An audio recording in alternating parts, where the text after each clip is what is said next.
Hei, kita semua punya bau alami, tapi kita cenderung bersembunyi di balik kemajuan terbaru dalam bidang kimia. Namun, terkadang kita mungkin menyadari bahwa seseorang tidak mau repot-repot menyembunyikannya atau tidak menyembunyikannya dengan cukup baik, sehingga semua orang di sekitar mau tidak mau harus menghirup baunya. Dan bagaimana jika orang yang berbau itu adalah kamu? Iya, kamu bau. Kita semua bau dan kadang kita tidak sadar. Inilah yang disebut para ilmuwan sebagai kelelahan penciuman. Dan sebenarnya ini adalah hal yang cukup baik. Maksudku, ini jauh lebih baik daripada dugaanmu. Ketika kita mencium bau yang sama terlalu sering, indera penciuman kita akan menjadi lelah. Jadi, untuk bisa waspada dalam menangkap bau baru, indera penciuman menyerah dalam mendeteksi dan mengirimkan sinyal bau lama yang sangat kita kenal. Oleh karena itu, terkadang kita tidak menyadari bahwa ketika kita sendiri mulai bau, karena demi dapat mengenali bahwa ada bau lain di luar sana, otak kita menganggap bau sebagai sinyal. Jika ada sesuatu yang berbau harum, itu pertanda bahwa kita harus mendekati benda tersebut, seperti cinnamon roll yang lezat ini. Demikian juga, kita mendapatkan sinyal bahwa kita tidak boleh mendekati sesuatu yang berbau busuk, seperti tempat sampah besar ini. Tempat sampah itu bau, mungkin ada tikus dan pasti ada miliaran kuman jahat. Kita mendeteksi baunya dan memilih untuk menjauhinya. Namun karena kelelahan penciuman, kita tidak bisa mendeteksi beberapa benda berbahaya secepat ini. Selain itu, fenomena ini juga menjelaskan kenapa kita kadang tidak bisa mencium bau parfum sendiri. Misalnya, kamu menghabiskan waktu beberapa jam untuk memilih parfum dan membayar mahal untuk itu dan semuanya sia-sia. Nah, jika kamu tidak mencium bau parfummu sendiri, itu berarti kamu membuat pilihan yang baik. Kelelahan penciuman muncul hanya karena otak tidak menganggap aroma ini sebagai sesuatu yang berbahaya.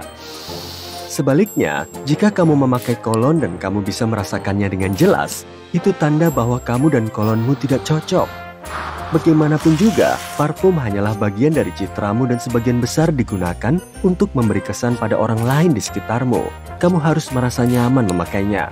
Bayangkan kamu mengenakan sepatu yang bisa kamu rasakan di kakimu. Aku yakin itu berarti sepatumu tidak nyaman sama sekali. Sama halnya dengan parfum. Jika parfum itu cocok denganmu, kamu tidak akan mencium baunya. Dengan kata lain, kita bisa menyebutnya adaptasi penciuman. Namun, bukan hanya hidung yang bisa menyesatkan kita, mata juga bisa membohongimu. Kamu mungkin pernah melihat TikTok yang suaranya sama, tapi ada dua kata di layar dan kamu akhirnya mendengar kata yang sama persis dengan yang kamu baca. Masalahnya, penglihatan kita adalah yang paling dominan dari semua indera kita, dan itu bisa menciptakan banyak ilusi, termasuk ilusi suara.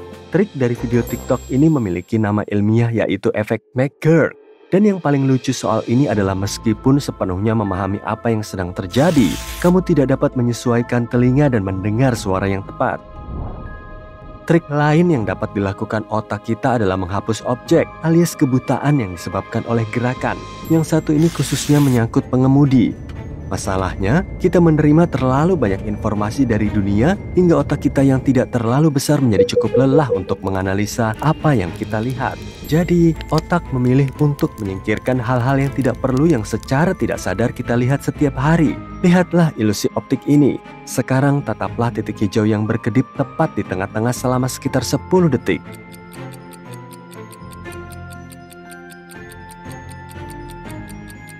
Lihat kan, kamu berhenti melihat titik-titik kuning di pinggiran. Namun, kisi-kisi biru masih ada dan kamu bisa melihatnya. Pada titik tertentu, otakmu berhenti memperhatikan titik-titik kuning karena tidak bergerak dan menganggapnya tidak terlalu penting. Sama halnya di jalan raya. Beberapa hal mungkin terlihat diam, tapi itu hanya karena kamu bergerak. Jadi setiap kali kamu mengemudi, cobalah untuk fokus sebanyak mungkin. Ngomong-ngomong, hal ini menjadi lebih buruk lagi bagi para pilot. Karena terbang itu cukup monoton, hanya ada awan dan tanah di bawah. Jadi para pilot dilatih untuk memindah cakrawala sepanjang waktu, dan mereka tidak boleh menatap sesuatu lebih dari beberapa detik. Ilusi berikutnya, dan kali ini lagi-lagi mata kita yang menyesatkan kita. Mata kita bertanggung jawab atas bagaimana kita merasakan rasa makanan. Dan ini lebih dari sekedar, itu terlihat menggiurkan. Dan aku nggak akan memakannya karena terlihat menjijikkan. Ada beberapa eksperimen kelompok-kelompok fokus yang mencoba mencari tahu bagaimana warna piring dan gelas serta makanan itu sendiri dapat mempengaruhi persepsi rasa. Sebagai contoh, sebuah penelitian membuktikan bahwa minuman dengan warna dingin seperti biru dan hijau dianggap sebagai minuman yang paling memuaskan dahaga. Sementara itu, jika minuman berwarna hangat seperti merah atau kuning, tampaknya lebih tidak memuaskan dahaga. Percobaan lain menunjukkan bahwa orang menilai coklat panas memiliki rasa yang lebih coklat jika disajikan dalam cangkir berwarna krem atau oranye. Dan sebagai saran, kalau kamu ingin makan stroberi, sajikanlah di atas piring putih karena rasanya akan lebih manis. Jauhi piring hitam kecuali jika kamu tidak ingin merusak rasa buah beri. Nah, dalam hal mencicipi makanan, tidak hanya mata yang bisa menipumu, tapi juga telinga.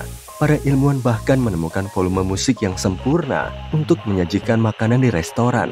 Volume musik yang tepat adalah antara 62 dan 67 desibel, tidak kurang dan tidak lebih. Ini adalah level volume percakapan manusia.